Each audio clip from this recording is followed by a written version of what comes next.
Alright, so today's episode, we are going to delete the carburetor off of this LS Swap C10. This thing's sick. Look at the shifter handle. It's pretty sweet. Lowered on smoothies. Looks good. Carburetor sucks. Let's get rid of it now. Alright, so from there, pretty easy first steps. You're going to go ahead, we're going to pull the intake, carb off, fuel line, all that fun stuff. Honestly, pulling the intake is so simple on this thing. It took just a matter of minutes, damn near. Hardest part was getting the 14mm bolts off the carburetor because of all the brackets that were going on around it, but not too bad. Got it all off and started working on that MSD box. It was really weird how the guy had it ran. He had it like tucked under the cowl, but didn't do it like super pretty. So thankfully I was able to unplug everything and kind of just feed it on through. And then I just cut the wires off the battery because I wasn't using them anymore. Now with the intake off and everything like that, ready for the next step. Alright, we got the intake and the MSD wiring out. I just gotta get the box off. He ran it all up through there. It's kind of weird, but I just cut it all out. It's all good to go now. I just took the cam sensor plugs out. I just got to pull the little sub harness out here real quick once I can reach back there because it's far. Next up, I'm just gonna set the intake on, and then I'm gonna start mounting the wiring harness, figuring out where I'm gonna mount the computer. Probably gonna be over here, just so it's close to the battery and everything. Probably mount the fuse box where he had that, just to make it nice and easy. I seen his fuel pump set up. It looks like there's already a return line ran, so we don't have to do that. And then I gotta put the fuel injection pump on, mount the computer, all that jibber jabber. Should have this running tomorrow. This should be a pretty quick, easy swap, because the swap's already done. It's just lame and had a carburetor on it. Alright, so slap the intake on. We use a standalone harness that comes with the fuse box and everything all built into it. After doing a little bit of setting down, I realized the fuse box wiring was really short compared to the computer. So I decided to put it on the fender well instead. So there I am drilling the holes for the rib nuts because, you have to do things properly anytime you can. And so once the fuse box was mounted, then I kind of figured out where I wanted the computer. But it all kind of just fell right into place.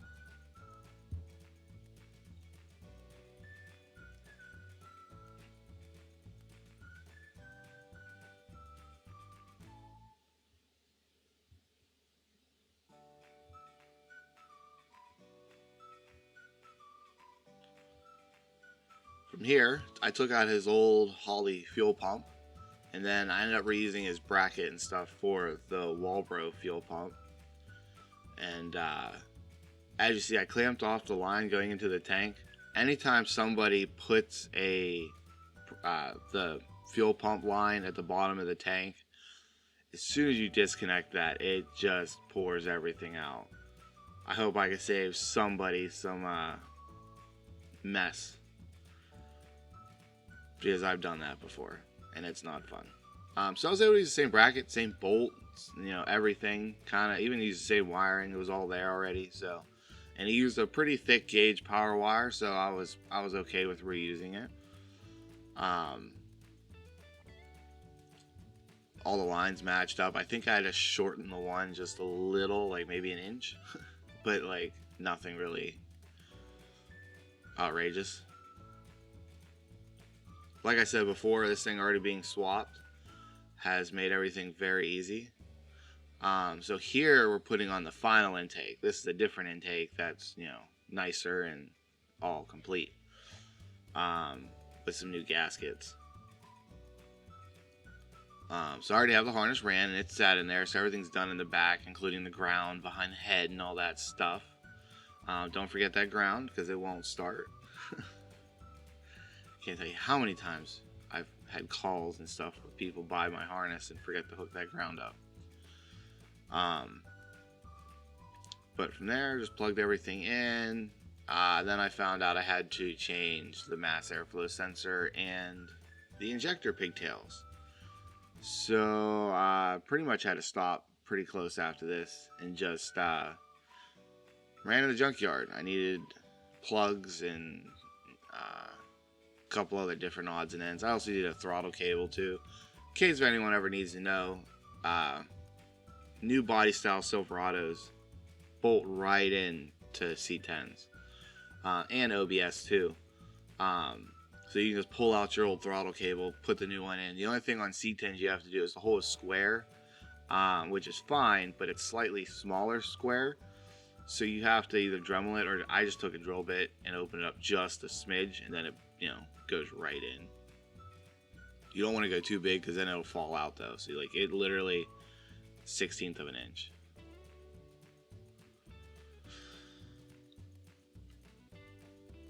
So from there, what I did was I made sub harnesses for the injectors. That way, in case if you ever wanted to change the injectors in the long run, you could change them out pretty easily and not have to cut anything on the harness. Two, I didn't have to cut up the harness, which you never really want to do.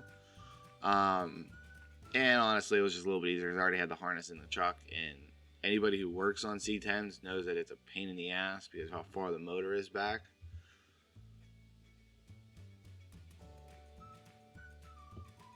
But I made them short, so they tucked in there real nice and easy, and it was really clean.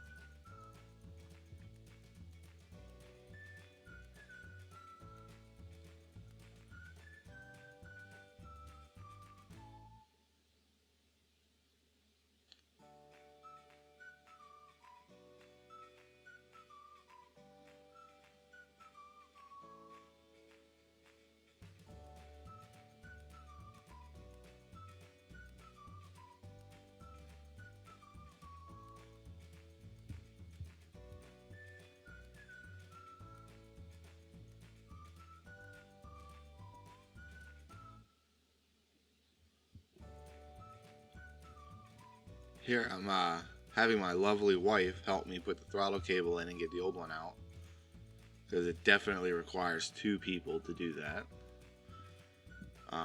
He had one of those low car bolt-in ones, and anybody who knows one person, it's just not easy at all to do.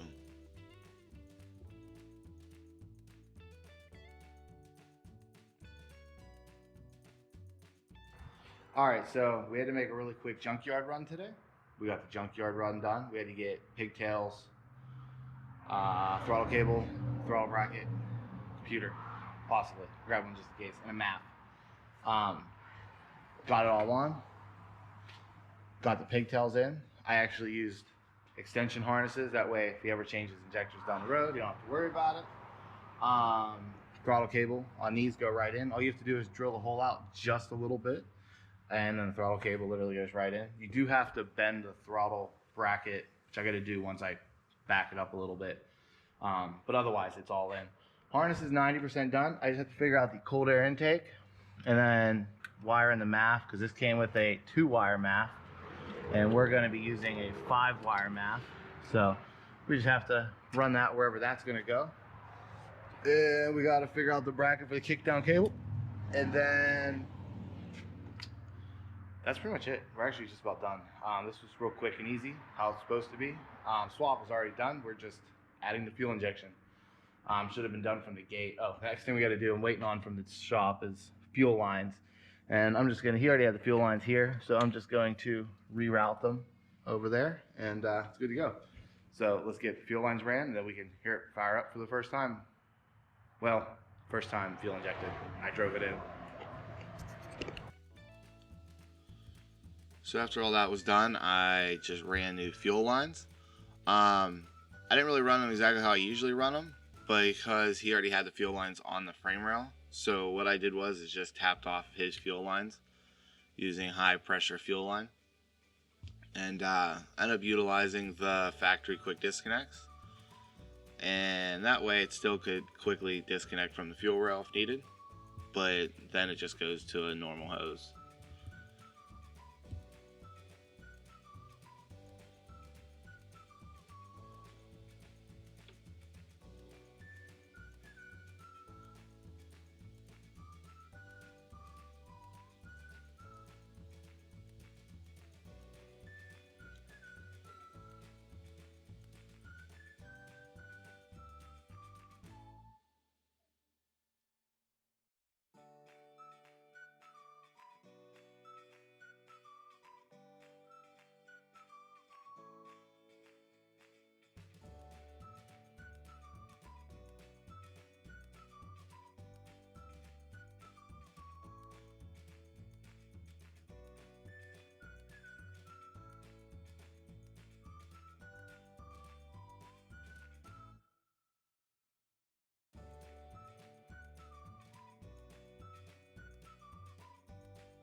Alright, so we got the fuel lines hooked up. They went to go start it, and I thought the computer I had was actually bad.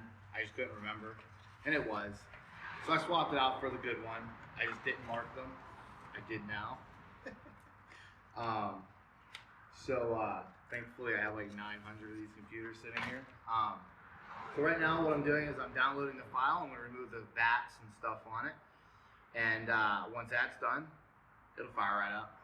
I'm not concerned. From there, I just have to make sure everything's good.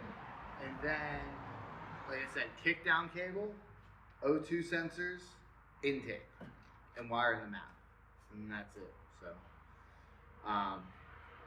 past that, this thing is done. It can get out of here. Have a nice day.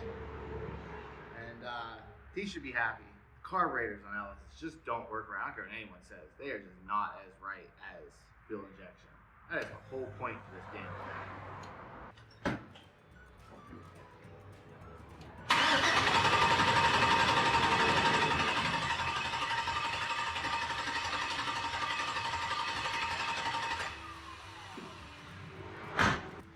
Alright, so first start was a fail. Not getting spark. I checked the crank sensor, it's all plugged in. I knew it worked when I pulled it in. I ran a wire off of a wire he had running, and I know on these older vehicles a lot of times some ignition wires shut off while it's cranking. I have a feeling that's what it is. So I cut the wire that I ran and I just hooked it up straight to the battery. We're gonna see if it starts.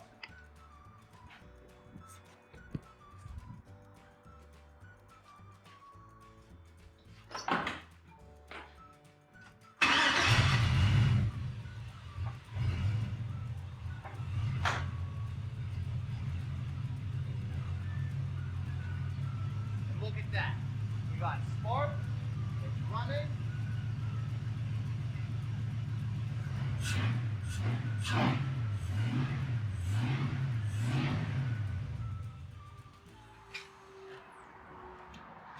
Good thing, man.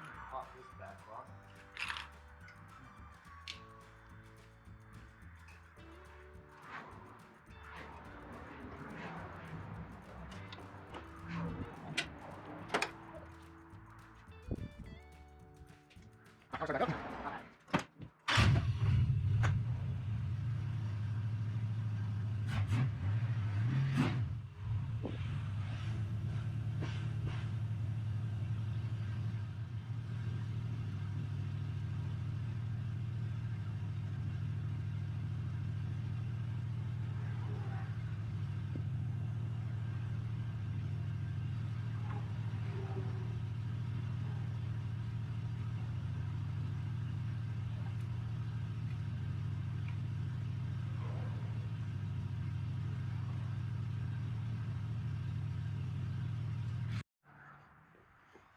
Alright, so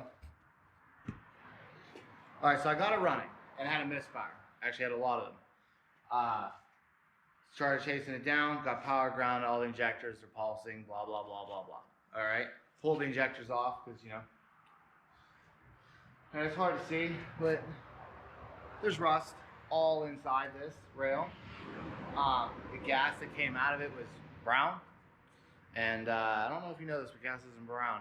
Like, we don't talk about this with swaps, you know? It's like, oh, look, this will take 5 seconds, and it doesn't because stupid things like this happen.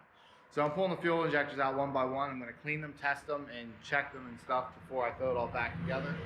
And yeah, we'll get it back together and get it running. But just figure I'd explain what I'm doing.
All right, so misfires yesterday.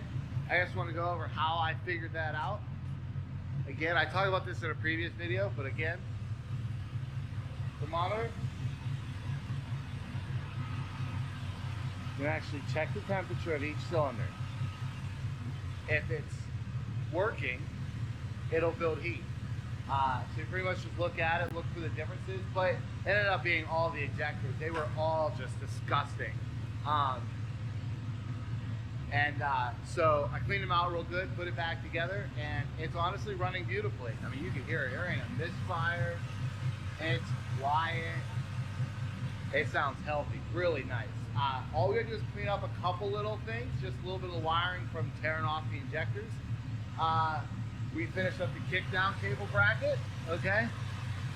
Painted it nice and black, hooked it up there, okay? Works great.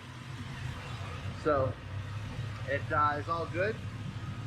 I just threw a plastic intake on it for now because that's kind of what this is. You know, it's a rat rod. It's supposed to not be super pretty, and so that's what it is.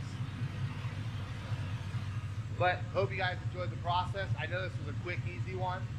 It's super weird. I've actually never done this swap before, going from carb to fuel injection on an already fuel injected vehicle. It's really weird. But yeah, everything is good to go. Runs good. And yeah, I'll catch you guys on the next one. Please like and subscribe. Peace.